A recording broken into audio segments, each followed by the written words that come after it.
ओम जय जय जय नमोस्तु नमोस्तु नमोस्तु नमो रहन्ताणं नमो सिद्धाणं नमो ऐर्याणं नमो वज्रायाणं नमो लोये सव्वसाहूणं नमो समयसाराय स्वानुभूत्या चकासते चित्स्वभावाय भावाय सर्वभावान्तरच्छिदे हीन भुवन में सार्वीतराग विज्ञानताम् शिव स्वरूप शिवकार नमः त्रियोग संहारिके।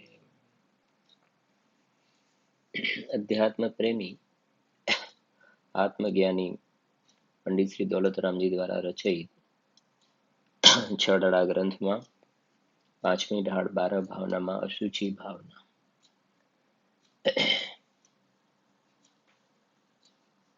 दौलतरामजी द्वारा रचित पल रुधिर राध मल थैली पल रुधिर राध मल थैली की कसव सादिते मेली नवद्वार बहे गिनकारी अस देह करे किमयारी। भूदरदासजी द्वारा रचित दीपे चाम चादर मढ़ी हाड़ पिंजरा दे भीतर आसन जगत में और नहीं गिनगे। मंगतराय जी द्वारा रचित तू नित पोखे यह सूखे ज्यों धोवे त्यों मैली निस दिन करे उपाय देह का रोग दशा फैली मात पिता रज वीरज मिल कर बनी देह तेरी मांस हाड़ नस लहू राध की प्रगट व्याधि गेरी काना पौड़ा पड़ा हाथ यह चूसे तो रोवे फले अनंत जो धर्म ध्यान की भूमि विसे बोवे केसर चंदन पुष्प सुगंधित वस्तु देख सारी देह परसते होय अपावन निश दिन मल झारी। श्रीमद जी द्वारा रचित खाण मूत्र ने मळनी रोग जराનું નિવાસનું ધામ કાયા એવી ગણીને માન ત્યજીને કર સાર્થકામ। જયચંદી સાહેબ દ્વારા રચિત निर्मल अपनी आत्मा देह अपावन गे जानी भव्य निज भाव को या सूत जो सने। મંગતરાયજી દ્વારા રચિત અશુચિ ભાવનાનો આપણે સ્વાધ્યાય થોડુંક જોયું પણ હતું। એમાં શું કહે છે ત્યાં તું નિત પોખે યહ સુખે જ્યોं ધોવે ત્यों મેલી પછી કહે છે નિસ દિન કરે ઉપાય દેહ કા રોગ દશા ફેલી। કાલે આપણે વાત કરી હતી ને વિસ્તારથી ગણી નિસ દિન કરે ઉપાય દેહ કા રિઝલ્ટમાં શું મળે છે કે અંદરમાંથી એક પછી એક નવા નવા રોગ ઉત્પન્ન થતા જોવામાં આવે છે। દિષ્ટોપદેશમાં 18 નંબરની ગાથામાં કહ્યું ત્યાં ગાડી એક બાજુ કહેવાય ને આ શરીરને સાચવવાના એટલે નિષદિન કરે ઉપાય દેહ કા તું આ શરીરને સાચવવાના કેટલાય પ્રયત્નો કરે છે ને જેને આપણે ક્યારેક કહીએ બીજી દવાના રૂપે કહીએ ને તો એલોપેથી હોમિયોપેથી નેચરોપેથી એ બધું પણ કરે અને બીજી રીતે પણ ખાવા પીવાના બીજી ત્રીજી રીતે ઘણા પ્રકારથી જેમ 23 નંબરમાં કલમ અય કથમ અપી મૃત્વા તત્વ કૌતૂહલીસન ત્યાં તો આત્માને જાણવા માટેનું ગમે તે રીતે તું આત્માનો અનુભવ કરી લે. એમાં અજ્ઞાની જેને દેહમાં એકત્વ બુદ્ધિ છે એ ગમે તે રીતે આ દેહને સાચવવાના પ્રયત્ન કરે છે. નિષ્દિન કરે ઉપાય દેહ કા.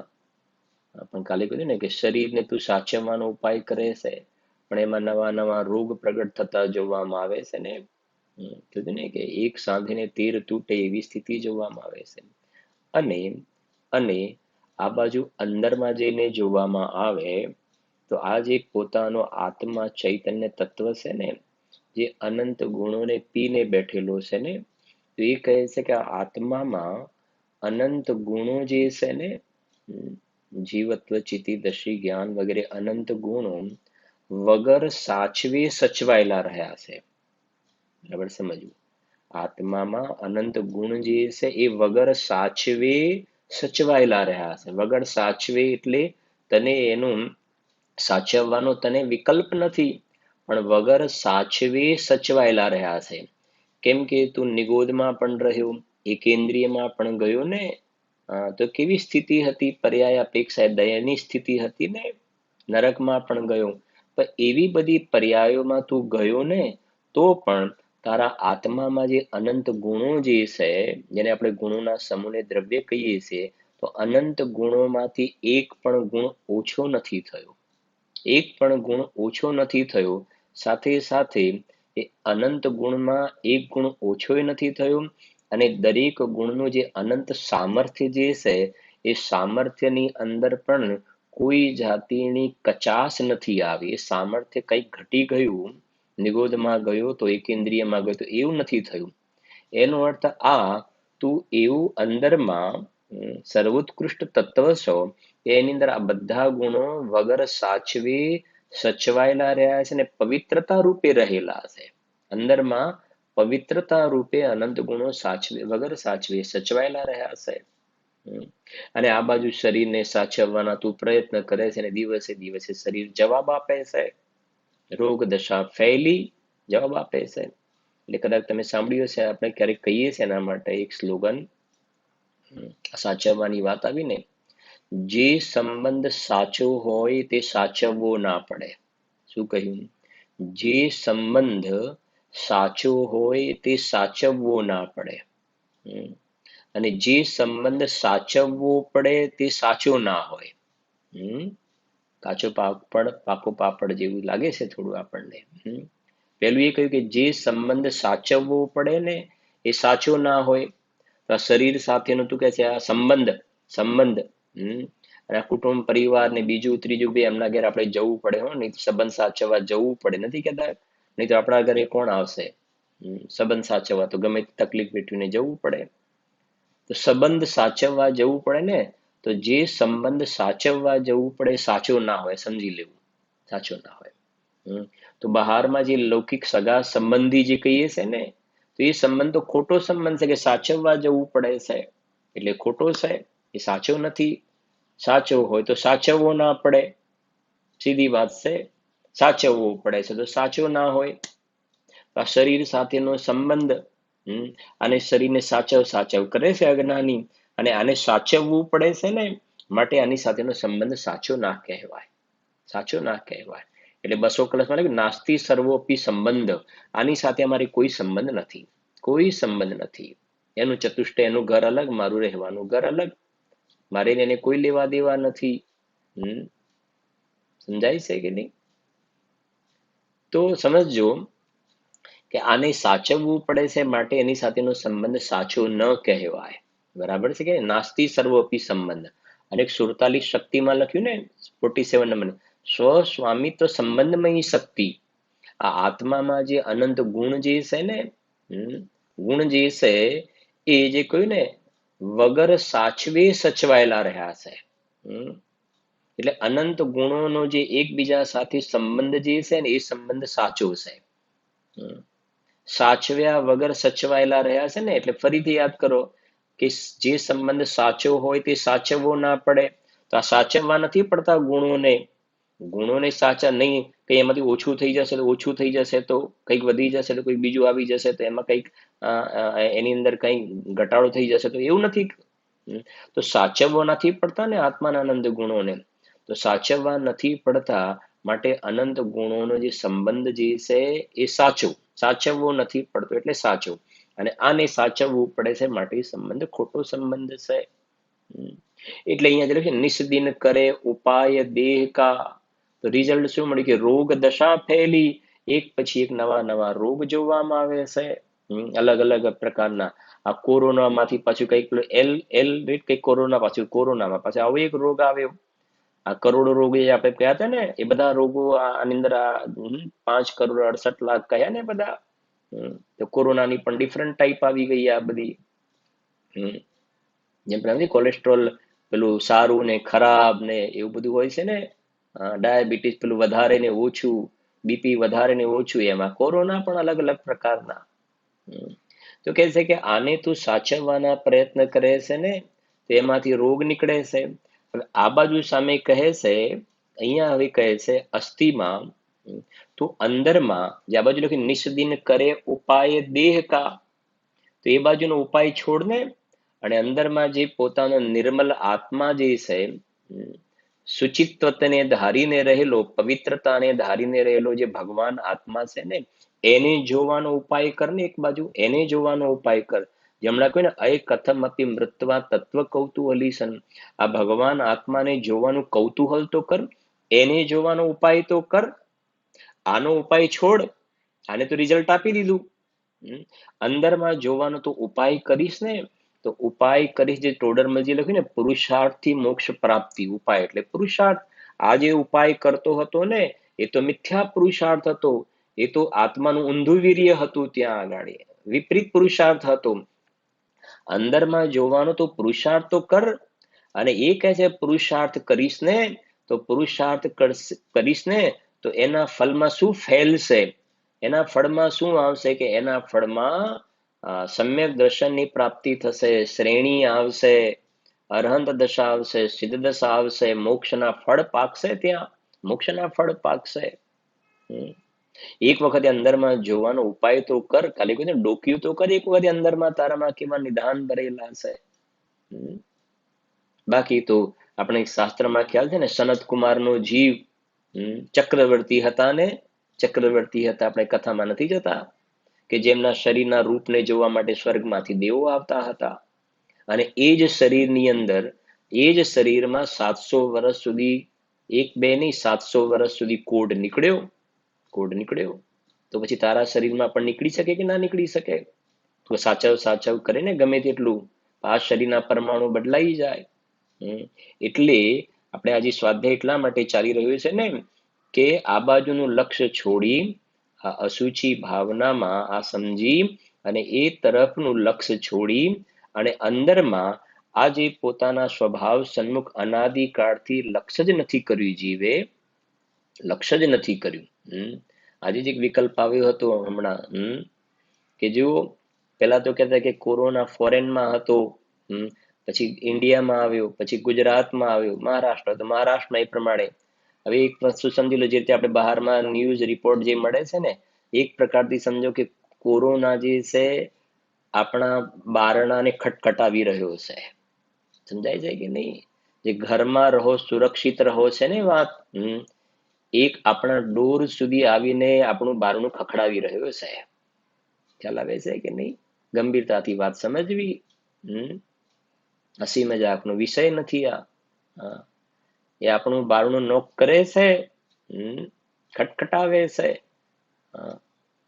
હવે સમજવું જરાક ધ્યાનથી, કે એ કોરોના તારા ઘરનો દરવાજો ખટખટાવે છે ને, બીજી રીતે ને કે શાકભાજીના માધ્યમથી આવી જાય, દૂધના માધ્યમથી આવી જાય, અથવા તો તમારી પેલી ગાડી બહાર મૂકી હોય ને, ખાલી સેજ કંઈક જોવા માટે જાઓ ને ત્યાં કોરોના હોય, ત્યાંથી આવી જાય. કોઈ કારણસર સેજ બહાર ગયા અને બહારથી કોરોના લઈને આવી ગયા, તો ઘરમાં એ બારણું ખખડાવે છે, આવી રહેવાની તૈયારી છે, ખખડાવે છે. તો અહીંયા તો એ કહેવું છે, સમજજો. હવે જે ઘરમાં રહો, સુરક્ષિત રહેવાવાળી વાત હતી ને, જૈન શાસનમાં જે અંદરમાં પોતાનું નિજ ઘર, જે ચૈતન્ય ઘર છે ને, હમ તો કબહુ ન નિજ ઘર આય. હવે મૂળ આ ઘર, આ ઘરમાં રહો ને સુરક્ષિત રહો, સુરક્ષિત રહો. એ કોરોના ઘરનો દરવાજો ખટખટાવે છે ને, આ બહારનું જે ઈટ અને પથ્થરનું બનેલું ઘર છે એનો દરવાજો કોરોના ખટખટાવે છે ને, તું હવે એક કામ કર, અનાદિકાળથી તે આ જ્ઞાનાનંદ સ્વરૂપ ભગવાન આત્મા જે અંદરમાં વિદ્યમાન છે ને, એનો દરવાજો ક્યારેય ખટખટાવ્યો નથી, ખટખટાવ્યો નથી. એ આ દરવાજો ખટખટાવે, તું અંદરમાં તારો દરવાજો ખટખટા, અને એ આ ઘરમાં આવે ને, ઘરની અંદર આવે એ પહેલા તું અંદરમાં તારા ઘરમાં ચાલ્યો જા, અંદરમાં ચાલ્યો જા. ઘરમાં રહો ને સુરક્ષિત રહો, સુરક્ષિત રહો. સમજાય છે કે નહીં? સુરક્ષિત રહો. જે સમ્યક દ્રષ્ટિ જીવને નિર્ભય કહ્યા. 7 પ્રકારના ભય નથી હોતા. આલોક ભય, પરલોક ભય, મરણ ભય, વેદના ભય, અકસ્માત ભય, અગુપ્તિ ભય, અરક્ષા ભય નથી હોતા. વાય? શા માટે નથી હોતા? કેમ કે સમ્યક દ્રષ્ટિ થયો ને, એટલે આ શરીરને જુદું જાણી લીધું, એને જુદું જાણી. હવે આ જે કોરોના વાળો રોગ જે આવશે ને, એ બારણું ખટખટાવીને ઘરમાં આવ્યો તો આવશે તો આ શરીર સુધી એની પહોંચશે, શરીર સુધી આવશે, શરીર સુધી. અંદરમાં અશરીરી જે તત્વ જે છે, શુદ્ધ અંત તત્વ, જે શુદ્ધ અંત તત્વ દુર્ગ અભેદ કિલ્લો છે ને, ત્યાં સુધી નહીં આવે. અને સમ્યક દ્રષ્ટિનો વસવાટ અલગ છે, સમ્યક દ્રષ્ટિનું રહેવાનું સ્થાન અલગ છે. અંદરમાં આ અશુચિ એવું શરીર નહીં, ત્યાં તો રોગ રહી શકે કોરોના, પણ અંદરમાં જે જ્ઞાયક ભાવ છે ને, ત્યાં એની એન્ટ્રી નથી, પ્રવેશ નહીં કરી શકે. સમજાય છે કે નહીં? આના ઉપર તો સેનિટાઈઝર લગાવેલું હશે તોય આવી જશે. અંદરમાં આ જ્ઞાયક ભાવે એવું કવચ પહેરેલું છે, એવું કવચ પહેરેલું છે કે એને કોઈ સેનિટાઈઝરની પણ જરૂર પડતી નથી, કોઈ સેનિટાઈઝરની જરૂર નથી પડતી. એક વખતે આપણે રોજ કહીએ છીએ ને, આ ભગવાનની જે ઇન્દ્રો અને ગણધરોની હાજરીમાં જે વાત આવી અને ગુરુદેવસિંહના પ્રતાપે આપણને મળીને, તો હવે તો આજે એક પ્રકારનો સમજો ને કે એક અંદરમાં પૌરુષ જગાડવાનો સમય આવી ગયો છે ને. એક વખતે અંદરમાં જઈને અનુભવ તો કરી લે કે આ શું. વારંવાર જ્ઞાની પુરુષો કે ને અમંદપણે પૂરી તાકાતથી આવા ચૈતન્યના વખાણ કરે છે ને, એક વખતે જોવાનું કૌતૂહલ તો કરું હું. આટલા બધા વર્ષો તો આમાં નીકળી ગયા ને, બહારમાં સરવાળે આપણે શું ફેણ્યું કહીએ ને, જોઈએ છીએ ને શું છે. આજે ફોરેન ની અંદર ફરવા વાળા કે ભાઈ અમારે વર્ષમાં 2-3 ટ્રીપ મારતા હતા ને ફોરેનમાં, એ ખાલી ઘરની અંદર જ ફરતા થઈ ગયા કે ના થઈ ગયા? બોલો. ગાડીઓ પડ્યું છે ને એમને એમ, બધું એમને એમ પડ્યું છે. સમજાય છે કે નહીં? દુકાન, ઓફિસ, પૈસા, બીજું ત્રીજું. અત્યારે આપણને આમ નથી કે દેખતા ડોળે પણ આપણને ખબર પડે છે કે નથી પડતી? આ જ ભવની અંદર આ સ્થિતિ જોવામાં આવે છે ને. મહિનો 2 મહિના થયા, કાયમ માટે પણ ચાલી શકે. થોડું ખબર છે કે આનો એન્ડ કેવી રીતે આવશે. પણ આ કહેવાય ને, હજુ સમજો કે એ જે છે એનો વાયરસ શરીરમાં પ્રવેશ ન કરે ને, એના માટે પણ આ જીવ કેટલો ચિંતિત છે ને, એના માટે જીવ પ્રયત્ન કરે છે. અને એ શ્રી ગુરુ કહે છે કે તું આ બાજુનો એક પ્રયત્ન કર, આ બાજુનો બી પ્રયત્ન કર, અંદરમાં જોવાનો પ્રયત્ન કર ને. અને અંદરમાં જોવાનો પ્રયત્ન કરીશ ને, વચ્ચે કીધું ને એક સમ્યક દર્શનની વેક્સિન લઈ લે તું. અંદરમાં જોઈ લે, આત્માનો અનુભવ કરી લે તો બસ છૂટો પડી ગયો ને અંદરમાં, બસ તો બેડો પાર થઈ ગયો તને. પછી સીધો ખ્યાલ આવે કે ભાઈ, જેમ કે પડોશીના ત્યાં કંઈક થયું ને, એમાં આને થયું છે, મને ક્યાં થયું છે. એટલે સમ્યક દ્રષ્ટિને વેદના ભય નથી જોવામાં આવતો, મરણનો ભય નથી જોવામાં આવતો. કેમ કે જાણે છે મરણ થયું તો કોનું મરણ થયું? કે આનું મરણ થયું છે. હું તો જીવત્વ શક્તિથી જીવું છું, ચૈતન્ય પ્રાણ વડે મારું જીવન છે, મારું મરણ જ નથી તો પછી મને ભય ક્યાંથી? જેનું મરણ થતું હોય એને ભય હોય ને, મારું મરણ જ નથી. અને આ પરમ સત્ય રિયલ ટ્રુથ છે. આ બધી વાતો વિશ્વાસ લાવવાનો છે જીવે અંદરથી. જેવું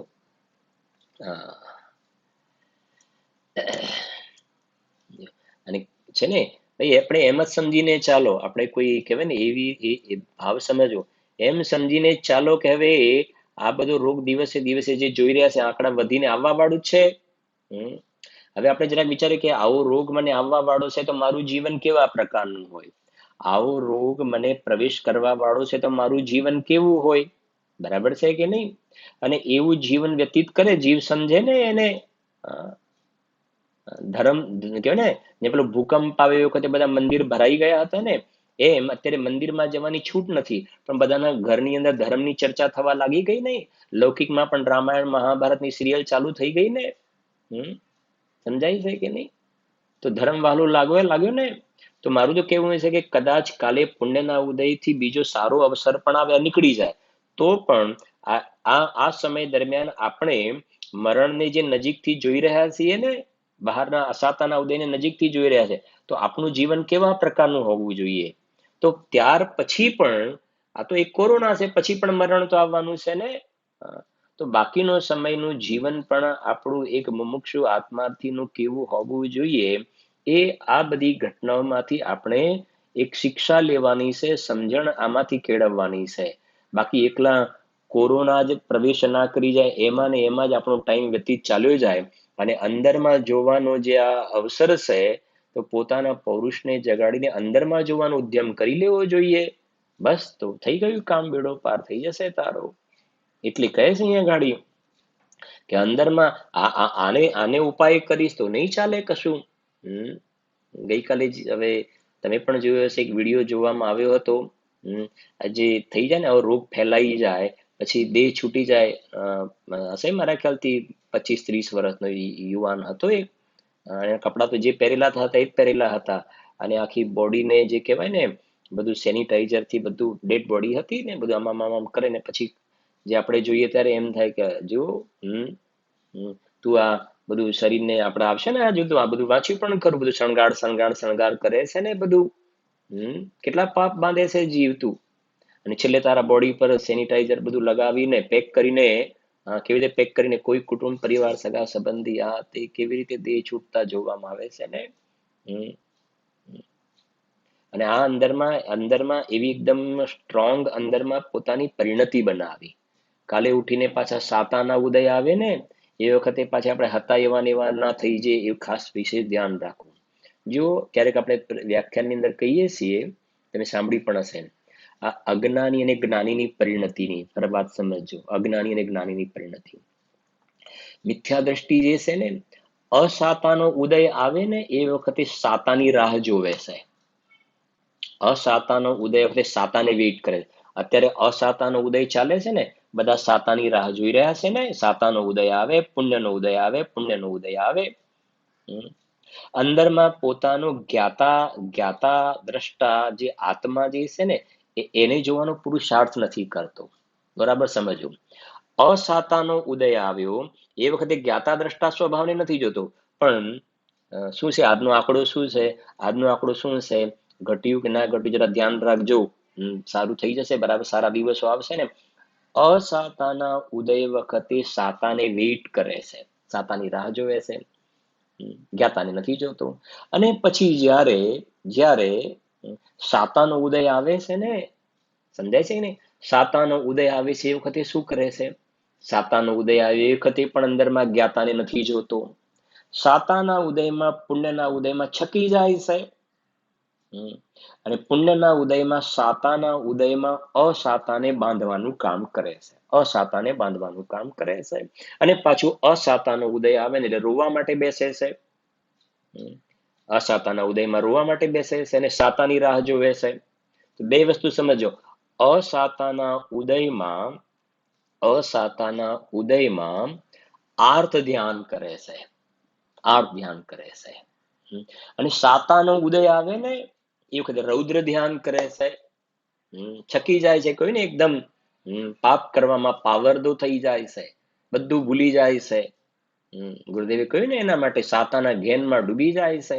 એવી જાતિના ક્યાંય ને ક્યાંય અનર્થના એવા ખર્ચા કરી નાખે ને, ક્યાંય ને ક્યાંય કેટલાય રૂપિયા વેડફી નાખે અને પાપના પોટલા બાંધે.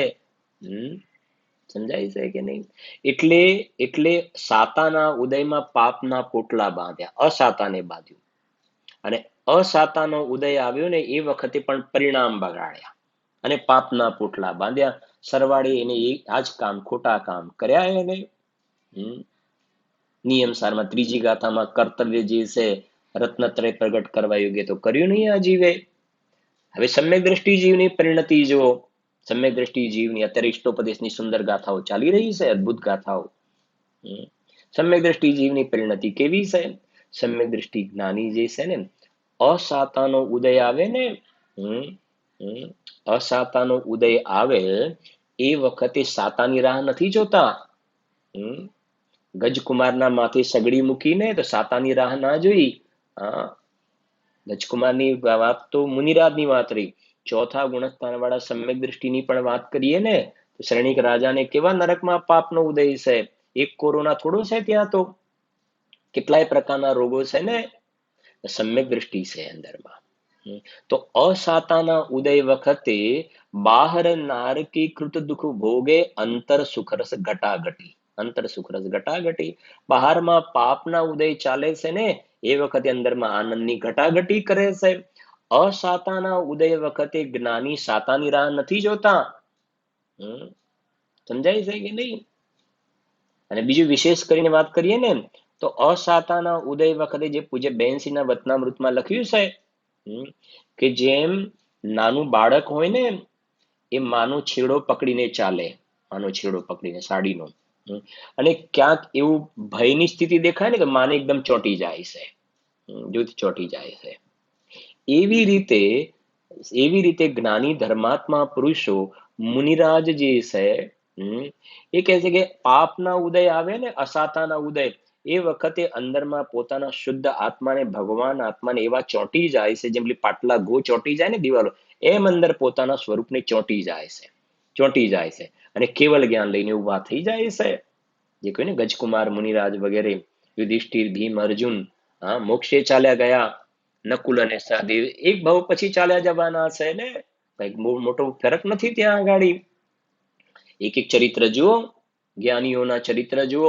અસાતાના ઉદય આવ્યા એ વખતે અંદરમાં જામી ગયા, જામી ગયા, જ્ઞાતા સ્વભાવમાં ઠરી ગયા. અને જ્યારે એક જ્ઞાનીઓના જીવનમાં પુણ્યનો ઉદય આવ્યો, સાતાનો ઉદય, જે આ 2 દિવસથી ગાથા ચાલી રહી છે, જેમ જેમ સંવેદન વિષય આવે ઉત્તમ તત્વ, સુલભ મળે વિષયો છતાં જરીએ કરે ન મમત્વ. સુલભ મળે વિષયો, અંદરમાં જેને આત્માનો વૈભવ જોયો ને, એને બહારમાં પુણ્યના ફળમાં સુલભ વિષયો. સુલભ વિષય એટલે ગુરુદેવે અર્થ કર્યો, કોઈ અન્યાયથી ધન કમાય, અનીતિથી બીજાને દબાવીને, ખરા ખોટા કરીને પૈસા ભેગા કરે ને, એની વાત નથી. ઊંધું ચતું કરીને, કાળા બજાર કરીને બધું ભેગું કરે, એની વાત નથી આ. ન્યાયથી, નીતિથી અને પુણ્યના ફળમાં ચક્રવર્તી તો 6 ખંડનો વૈભવ મળી ગયો. ભોગ ભૂમિની અંદર જન્મ થઈ ગયા તો મળી જાય, સ્વર્ગમાં જન્મ થઈ ગયો તો એવું જોવામાં આવે. એમ અહીંયા પણ સહેજમાં પુણ્યના યોગથી ધનાદિ જોવામાં આવે સામગ્રી જ્ઞાનીને. અન્યનો પ્રશ્ન નથી, અનીતિથી. હા, તો એ કહે છે સુલભ મળે વિષયો છતાં જરીએ કરે ન મમત્વ. રૂપાળું શરીર મળે, અસુચિમાં સુંદર રૂપાળું શરીર મળે, કામદેવનું રૂપ છે, બાહુબલીજીને હતું ને, કામદેવ હતા, હનુમાનજી કામદેવ હતા, એવું રૂપાળું શરીર હતું ને, પુણ્યના પરમાણુથી બનેલું. પણ એમને એનો રસ ના આવ્યો, એ તો કેવલ જ્ઞાન પ્રાપ્ત કરીને અશરીરી થઈ ગયા. આ શરીરમાં ના રોકાયા, અશરીરી થઈ ગયા. અને તારા શરીરમાં કોઈ ઠેકાણું નહીં, કોઈ ઠેકાણું નહીં શરીરમાં, ડંગધાડા વગરનું.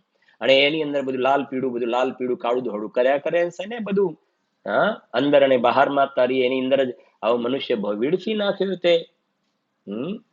આ મનુષ્ય ભવને દુર્લભ કહ્યું ને, મનુષ્ય ભવનો જે મહિમા બતાવ્યો છે ને, આ મનુષ્ય ભવનો મહિમા બતાવ્યો દુર્લભ શરીર માટે નહીં.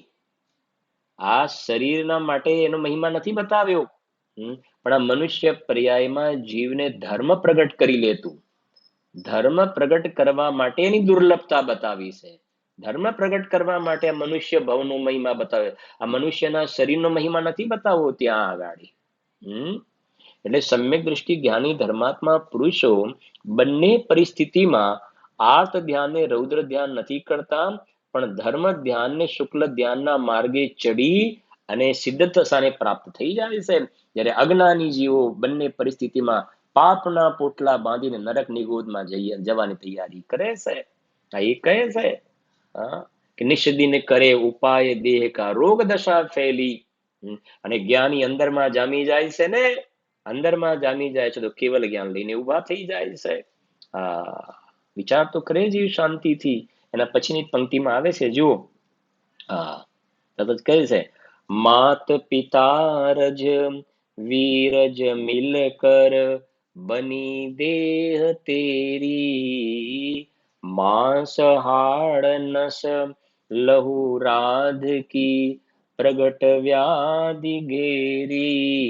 હવે કહે છે કાના પોડા પડા હાથ યે ચૂસે તો રોવે, ફલે અનંત જુ ધર્મ ધ્યાન કી ભૂમિ વિશે બોવે। શું કહે સાહેબ? કાના પોડા પડા હાથ યે ચૂસે તો રોવે। જે ટોડરમલજી મોક્ષમાર્ગ પ્રકાશકમાં વાત મૂકી છે અને પરમાત્મા પ્રકાશમાં પણ આ વાત આવેલી છે। કાના પોડા પડા હાથ એટલે એ કેવું છે, શું કેવું છે ત્યાં કે શેરડી હોય ને, શેરડીનો કાણો સાંઠો હોય, કાણો સાંઠો, શેરડીનો કાણો સાંઠો। જો મોક્ષમાર્ગ પ્રકાશકમાંથી સીધું વાંચ્યું એટલે આપણો ડબલ ટાઈમ પણ ના જાય અને તમે મોક્ષમાર્ગ પ્રકાશક ગ્રંથ ખોલો પણ ખરા। જુઓ, મોક્ષમાર્ગ પ્રકાશક ગ્રંથની અંદર પેજ નંબર 3 અધિકારમાં તમને કહું,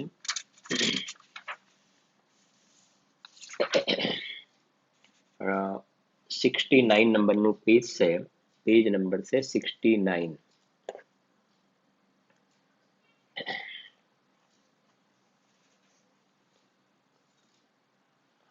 શું કહે છે અહીંયા 69 માં નીચે છે, એ પ્રમાણે મનુષ્ય પર્યાયમાં દુઃખ જ છે, પણ એ મનુષ્ય પર્યાયમાં કોઈ પોતાનું ભલું થવાનો પ્રયત્ન કરે તો તે થઈ શકે છે। કરવાનું પોતાને છે, કરે તો થઈ શકે છે। ભલું કરવાનો પ્રયત્ન કરે એટલે કે રત્નત્રય પ્રગટ કરવા માંગે તો કરી શકે છે। ગેમ આપણા હાથમાં છે। હવે દ્રષ્ટાંત આપી છે, કાના પોડા પડા હાથ એ ચૂસે તો રોવે, કાણો સાંઠો, જુઓ સાંભળે, અને ફલે અનંત જુ ધર્મ ધ્યાન કી ભૂમિ વિશે બોવે। શું કહે છે?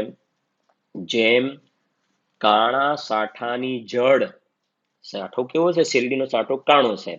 કાણા સાંઠાની જડ વા સાંઠાનો ઉપરનો ફિક્કો ભાગ તો ચૂસવા યોગ્ય જ નથી।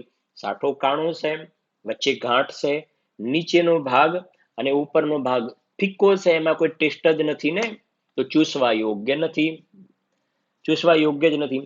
અને વચ્ચેની કાણી ગાંઠો, વચ્ચેની ગાંઠ છે એ કાણી ગાંઠો હોવાથી તે પણ ચૂસી શકાતી નથી, બરાબર। છતાં કોઈ સ્વાદનો લોલુપી તેને બગાડો તો બગાડો, કોઈ સ્વાદનો લોભીઓ હોય ને તો આ જે શેરડીનો કાણો સાંઠો બગાડો તો બગાડો, બગાડો તો ભલે બગાડો, પરંતુ એની જગ્યાએ જો તેને વાવવામાં આવે, આ જે છે એને વાવવામાં આવે તો તેમાંથી ઘણા સાંઠા થાય।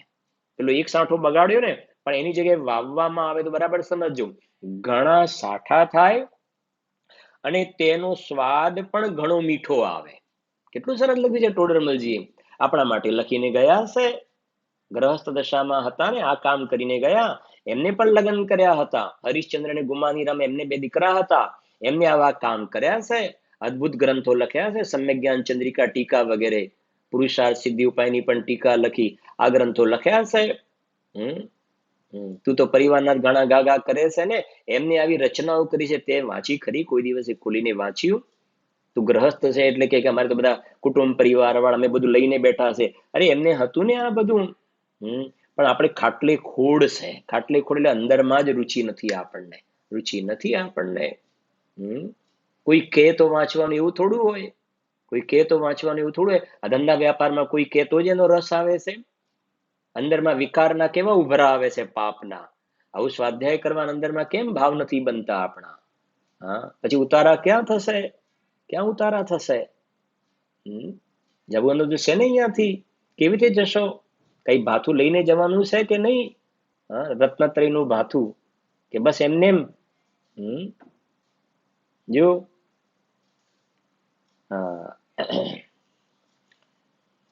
અસંગની પર્યાયમાં ચાલ્યો જઈશ ને તો તને કોઈ કહેશે તો સમજવાની લાયકાત નહીં હોય ભાઈ, એવી જગ્યાએ ચાલ્યો જઈશ।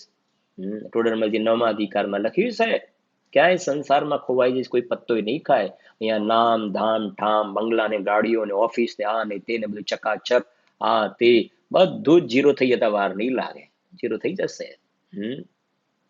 તું જેનાથી મોટો માને છે ને સંયોગોથી, બોલ છે ને, હા, સંયોગો વડે પોતાને મોટા માનવું ને એ તો અજ્ઞાન છે. સંયોગ એમ લખે ને, સંયોગો વધવાથી તારામાં શું વધ્યું? સંયોગો તારામાં શું વધ્યું? તું અલગ તત્વ છે, અલગ તત્વ. સંયોગો વધવાથી પોતાની વૃદ્ધિ થઈ એમ માનવું ને એ તો મોટું અજ્ઞાન છે. તારામાં શું વધ્યું? જે શ્રીમાં જે સ્પષ્ટ લક્ષ્મી અને અધિકાર વધતા શું વધ્યું એ તો કહો. આ બધા જ્ઞાનીઓ સાચા કે તું સાચો? એમાં સાચું કોણ નક્કી તો કર. અને આપણે કયા રસ્તે ચડવું, મનુષ્ય પર્યાયના કેટલા વર્ષ બાકી રહ્યા, અને હવે જો આપણા આગળના પ્લાન શું છે, બાકીનું જીવન આ માર્ગમાં લગાવવું કે પછી બધી વિકથા અને બીજી દુનિયાભરના બધા પાપના કામોમાંથી લેવા એ રસ્તે ચડવું કે આ રસ્તે ચડવું, આપણે વિચાર કરવો જોઈએ કે નહીં? જો શું કે સાંભળો, જેમ તેને બગાડ, પરંતુ જો તેને વાવવામાં આવે તો તેમાંથી ઘણા સાઠા થાય અને સ્વાદ પણ ઘણો મીઠો આવે. તેમ મનુષ્યપણામાં બાળકપણું અને વૃદ્ધપણું તો સુખ ભોગવવા યોગ્ય નથી. એ પેલો શેરડીનો કાણો સાટો કહ્યો ને, એમ બાળકપણું અને જે વૃદ્ધ અવસ્થાની સ્થિતિ તો એવા પ્રકારે હોય છે. વચ્ચેની અવસ્થામાં સમજો, વચ્ચેની અવસ્થા એટલે જે આપણે છે ધર્મ જે છે એ તો યુવાની અવસ્થામાં કમાવાની મોસમ છે. યુવાન અવસ્થામાં ધર્મ કમાવવું જોઈએ, ધર્મ કમાવાની મોસમ છે. એની જગ્યા પૈસા કમાવામાં લાગ્યો છે, એમાં પૈસા તો પૂર્વના પુણ્યથી આવે છે. એ તો સીધો આપણે રોજ પાઠ ભણીએ છીએ ને. જો એમ કહે છે, સાંભળજો, તેમ મનુષ્યપણામાં બાળકપણું અને વૃદ્ધપણું તો સુખ ભોગવવાનું, વચ્ચેની અવસ્થા તે પણ રોગ ક્લેશ આદિથી યુક્ત હોવાથી. વચ્ચેની પેલી શેરડીની ગાંઠો જે કાણી છે ને, એમાં યુવાની અવસ્થાની અંદર પણ રોગ અને ક્લેશ ને અહીંથી કમાવું ને આમ કમાવું ને હૈયા હોળી જે સળગેલી હોય છે ને, એ પણ કેટલાય પ્રકારના ક્લેશ વાળી સ્થિતિ જોવામાં આવે છે.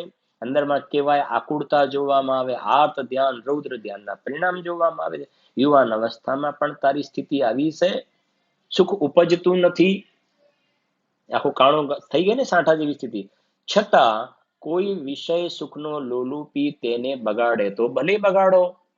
વચ્ચેની યુવાન અવસ્થાને અને એને કે બગાડો તો ભલે બગાડો. વિષય ભોગની અંદર રાખના માટે રતનને બાળો તો ભલે બાળો, પરંતુ જો તેને ધર્મ સાધનમાં લગાવે, આવી ગઈ, પરંતુ જો તેને ધર્મ સાધનમાં લગાવે તો તેથી તે ઘણા ઉચ્ચ પદને તે પામે. જેમ ઘણા સાઠા થાય, ઘણા સાઠા થાય કહ્યું ને, એમ ધર્મના માર્ગમાં આત્માના આશ્રય રત્નત્રયને જીવ પ્રગટ કરે, સમ્યક દર્શન જ્ઞાન ચારિત્રને પ્રગટ કરે ને, તો કે ઘણા ઉચ્ચ પદને તે પામે. અને પુરાણને ઉઠાવીને જો, એક એક પુરાણને ઉઠાવીને જો, એમને સમ્યક દર્શન જ્ઞાન ચારિત્ર પ્રાપ્ત કર્યા, અલ્પકાલમાં સિદ્ધ દશાને પ્રાપ્ત થઈ ગયા. એ કહે છે ઘણા ઉચ્ચ પદને તે પામે, ઘણા ઉચ્ચ પદને તે પામે, ત્યાં પાછું ઘણું નિરાકુળ સુખ પામે. જેમ ઘણા સાઠા થાય અને ઘણો મીઠો સ્વાદ આવે, ઘણા સાઠા થાય ને ઘણો મીઠો, એમ ઘણું ઉચ્ચ પદને પ્રાપ્ત થાય અને ત્યાં ઘણું નિરાકુળ સુખ પામે. સુખની આગળ લખ્યું નિરાકુળ અને પાછું ઘણું ઘણું નિરાકુળ સુખ. જયારે આ ઇન્દ્રિયોની વાત કરીને, ઇન્દ્રિયો બધા બહારમાં ચમક દમક, એ તો સુખ જ નથી, એ તો સુખાભાસ છે. નિરાકુળતા તો છે નહીં, આકુળતા છે. અને ઘણાનો પ્રશ્ન ક્યાં છે? ઘણું નિરાકુળ સુખ પામે એટલે કહ્યું ને, તમને કે લાઈક નો જમાનો છે ને, કે તમને આ ગમે છે કે નહીં. ટોડરમાં જે આમાં લખ્યું છે, અમે જે આ વાત કહીએ છીએ એના ઉપર તને વિશ્વાસ આવે છે કે નથી આવતો? અને જો વિશ્વાસ આવતો તો વિલંબ ન કર, લેટ કરવા જેવું નથી આમાં. આજે જ કરી લે. જો આજનું કામ કાલ ઉપર છોડવા જેવું નથી. એટલે કે ને, કેમ કે કોઈ કે ઘડપણમાં કરીશું, ઘડપણમાં કરીશું, તો એક આવે છે ને, આ ઢોર જે કહેવાય ને, પશુ, એ ઢોર પશુ હોય ને, એ શું કરે? દિવસે ખાય, દિવસે ખાય, બરાબર છે ને, અંદર બધું ઉતારી દે, બધું દિવસે બધું ખાય, અંદર ઉતારી દે. પછી શું કરે? રાત્રે વાગોડે. વાગોડે એટલે અંદર જે બધું ગયું હોય ને, બધું અંદરથી બહાર લાવે. વાગોડે, વાગોડે તો ખાય, પછી એને વાગોડે, ખાય એટલે પછી અંદર વાગોડે એટલે પછી મીઠું દૂધ આપે. બરાબર છે કે નહીં? પણ એ શું ક્યારે બને? મીઠું દૂધ ક્યારે આપશે? ગાય ભેંસ વગેરે મીઠું દૂધ ક્યારે આપશે? કે પહેલા ખાય પછી વાગોડે, અને વાગોડે એટલે મીઠું દૂધ આપે. મીઠું દૂધ આપવા માટે પહેલા ખાવું તો પડે ને. બસ એવી રીતે અહીંયા આ યુવાન અવસ્થામાં આ અંદર સંસ્કાર નાખ્યા હશે, ભેદ વિજ્ઞાનના રત્નત્રયની પ્રાપ્તિ કરેલી હશે ને. હમ તો એ નાખેલું હશે, આ ધર્મના સંસ્કાર નાખેલા હશે, તો પછી વૃદ્ધાવસ્થાની અંદર વાગોડવાશે, અને વાગોડે તો મીઠું દૂધ આપે. વાગોડે તો મીઠું દૂધ માને અતિન્દ્રિય આનંદનો સ્વાદ આવે. તો આ વાત અંદર જાય, પછી ચિંતન મનન ગોલન કરે. અંદર ગઈ ને, અને ચિંતન મનન ગોલન કરે તો મીઠું દૂધ આવે. જે સોગાનીજી સાહેબને આ વાત મળી ને, જ્ઞાન અને રાગ જુદા છે, શરીર અને આત્મા જુદા છે. તો અંદરમાં આ વાત મળી, પછી એમને ગોલન કર્યું, વાગોડ્યું તો સમ્યક દર્શન અતિન્દ્રિય આનંદનું મીઠું દૂધ આવ્યું ત્યાં આગળ. હા, આનંદનો સ્વાદ આવ્યો, અતિન્દ્રિય આનંદનો સ્વાદ. અને પછી ખાધું જ ના હોય તો વાગોળશે શું ને આનંદ ક્યાંથી આવશે? એમાં આ વાતનો અંદરમાં અરુચિ ભાવ હોય ને, એટલે દ્વેષ અરોચક ભાવ, આ આત્માની અરુચિ, આત્માની વાત ન ગમવી, એનું નામ જ અનંતાનુબંધી દ્વેષ છે. એવું નામ અનંતાનુબંધી દ્વેષ છે, અરુચિ હોવી. એટલે કહે છે, જુઓ ભાઈ, વાતો તો ઘણી બધી છે, પાર પડે એમ નથી. જુઓ, હા, ત્યાં ઘણું નિરાકુળ સુખ પામે, માટે અહીં જ લખ્યું છે ને, અહીં જ પોતાનું હિત સાધવું. અહીં જ પોતાનું હિત સાધવું. જુઓ સીધી વાત, અહીંયા નહીં કરીશ તો તું ક્યાં કરીશ? બોલ, અહીંયા નહીં કરીશ તો તું ક્યાં કરીશ? અહીં લખે, અહીંયા નહીં કરીશ તો ક્યાં કરીશ? નંબર 1 વાત. અને અત્યારે નહીં કરીશ તો ક્યારે કરીશ? અત્યારે નહીં કરીશ તો ક્યારે કરીશ? બોલ. આત્માનો ગુરુ આત્મા છે ને, ગાથા ચાલીને, તું જ ગુરુ છે, તારે કોઈને પૂછવાની જરૂર નથી. અહીંયા નહીં કરીશ તો ક્યાં કરીશ? બીજા ભાવમાં, ત્રીજા ભાવમાં ખબર છે ક્યાં જવાનું છે? અહીંયા નહીં કરીશ તો ક્યાં કરીશ? બીજું, અત્યારે નહીં કરીશ તો ક્યારે કરીશ? બોલ, ક્યારે કરીશ? પછી ના શરીરમાં બધા રોગ આવી જાય પછી તું એમ કહીશ કે રોગ મટે પછી? હજુ કોરોના આવ્યો નથી ને, હા, તો પેલા કરી લે ને કામ. પછી આવે વખતે કે પેલા કોરોના હટાવું, એ પેલા તો પછી તારી પર્યાય પણ હટી જાય, ચાલી જાય ને. નહીં બની શકે એવું. તો બે બોલ થઈ ગયા ને, અહીંયા નહીં કરીશ તો ક્યાં કરીશ? અત્યારે નહીં કરીશ તો ક્યારે કરીશ? અને આ જે સમ્યક દર્શન જ્ઞાન ચારિત્ર પ્રાપ્ત કરવાની જે વિધિ બતાવી છે, વિધિમાં શું છે કે આ ઉપયોગ બહાર જાય છે ને, અંદરમાં પોતાનો નિર્મલ વિજ્ઞાન ઘન ભગવાન આત્મા છે ને, એ આ ઉપયોગને અંદરમાં લઈ જવાનો છે. આ વિધિ છે, આ જ વિધિ છે. બીજી કઈ વિધિ છે? આજે માનો, કાલે માનો, ચાહે અનંતકાળ બાદ માનો. આ વિધિથી તને આત્મા જો પ્રાપ્ત નહીં થાય તો બીજી કઈ વિધિ છે આત્મા પ્રાપ્ત કરવાની? કઈ વિધિ છે? બીજી કઈ વિધિથી તું પ્રાપ્ત કરવા માંગે છે? તો આજે બધી રીતે સર્વ પ્રકારની તારી પાસે અવસર આવી ગયો છે, બધી રીતે અનુકૂળતા છે. અને તને જો અંદરમાં પ્રમાદનો ભાવ આવશે, તું જાગૃત થતો નથી ને, તો આજે ટોડરમાં જે લખ્યું છે ને, અમને તારું ભવિષ્ય ઉજળું નથી દેખાતું. તારું ભવિષ્ય અમને ઉજળું નથી દેખાતું, બ્રાઇટ ફ્યુચર દેખાતું નથી. પછી તું ગમે તેટલા રોદણા રોઈશ, કેમ કે આ માર્ગમાં પછી તું સોરી કહીશ કે ભૂલ થઈ ગઈ, તેવું થોડું ચાલવા વાળું છે ને. એટલે તો લખ્યું ને, બંધ સમય જીવ ચેતીએ, ઉદય સા સંતાપ. એટલે લખે છે પંડિતજી, જો બહુ કરુણા બુદ્ધિપૂર્વક લખ્યું છે એમને, કે ત્યાં ઘણું નિરાકુળ સુખ પામે, માટે અહીં જ પોતાનું હિત સાધવું. એક બોલ આવે છે ને, ये समागम सदा नहीं रहेगा, ये समागम सदा नहीं रहेगा. અને સમાગમ તો રહે, પણ એ જરૂરી નથી કે હું રહું અહીંયા. સમાગમ આજે છે પણ સદા નહીં રહેગા.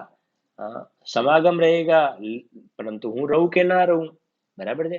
અને ત્રીજી વાત, સમાગમ તો રહે, હું પણ રહું ને સમાગમ પણ રહે. પણ આજે મને જે ભાવો બન્યા છે વિશુદ્ધ, એ જરૂરી નથી કે કાલે મારા આવા ભાવો બને, કાલે આવો બને. ક્યારેક આપણે કહે છે આજે પ્રવચનમાં બહુ જ મજા આવી ગઈ, બરાબર છે ને, અને પછી ક્યારેક કહે છે આજે બહુ મજા ના આવી. તો પ્રવચનમાં તો ભગવાનની જ વાણી હોય છે ને, પણ આજે તને મજા આવી એટલે તારી વિશુદ્ધિ હતી અંદરમાં, અને બીજા દિવસે તને મજા ન આવી ને એટલે તારી વિશુદ્ધિ ઓછી હતી, તારી વિશુદ્ધિમાં કમી હતી. એટલે ત્રીજો બોલ આ છે કે આજે જે ભાવો જે છે ને, આજે જે ભાવો સ્ફુરાયમાન થયા છે, એ જરૂરી નથી કે કાલે આવા ભાવો સ્ફુરાયમાન થાય. એટલે આપણે ઇંગ્લિશમાં એક કહેવત છે ને, strike the iron while it is hot. લોઢું જ્યારે ગરમ હોય એ વખતે ટીપી લેવું જોઈએ. એટલે આજે બધી પ્રકારથી તને અવસર આવ્યો છે. નંબર એક બધે પ્રકારનો સમાગમ છે, સમાગમની અંદર તારી હાજરી છે, અને આજે તારા ભાવો વિશુદ્ધ બન્યા છે, માટે સોયમાં દોરો પરોવી લેવો જોઈએ. આજની વાત કાલ ઉપર ઠેલવી જોઈએ નહીં. ત્યાર પછી પંડિતજી કહે છે, સાંભળો, માટે અહીં જ પોતાનું હિત સાધવું, પણ સુખ થવાના ભ્રમથી આ મનુષ્ય જન્મને, ભ્રમ શબ્દ આવે જુઓ, પણ સુખ થવાના ભ્રમથી આ મનુષ્ય જન્મને વૃથા ન ગુમાવવો. બહારમાં પાંચ ઇન્દ્રિયના વિષયમાંથી મને સુખ મળશે એવી જાતિના ભ્રમથી આ મનુષ્ય જન્મને એમને વેડફી નાખવું જોઈએ નહીં, પણ અંતર સન્મુખ દ્રષ્ટિ કરીને, એમ કહ્યું ને, ઘણા સાઠા થાય ને ઘણા મીઠા થાય, એવી રીતે ઘણા ઉચ્ચ પદને પામીએ અને ઘણા નિરાકુળ ઊંચા પ્રકારના સુખને પ્રાપ્ત થઈએ, નિરાકુળ સુખની પ્રાપ્તિ થાય એવી જાતિની આપણી પરિણતિ હોવી જોઈએ. એટલે જે આપણે મંગતરાયજીની ભાવના જોઈ ને, એમાં જે કહ્યું ને, કાના પોડા પડા હાથ, યહ ચૂસે તો રોવે, ફલે અનંત જો ધર્મ ધ્યાન કી ભૂમિ વિશે બોવે. તો સર્વે આત્માથી જીવો આવા પ્રકારનો જે અવસર મળ્યો છે, એને જે કહ્યું એ પ્રમાણે ધર્મ ધ્યાન પ્રગટ કરીને, સમ્યક દર્શન જ્ઞાન ચારિત્ર પ્રગટ કરી અને કૃતકૃત્ય દશાને પ્રાપ્ત થાય એવી મંગલ કામના.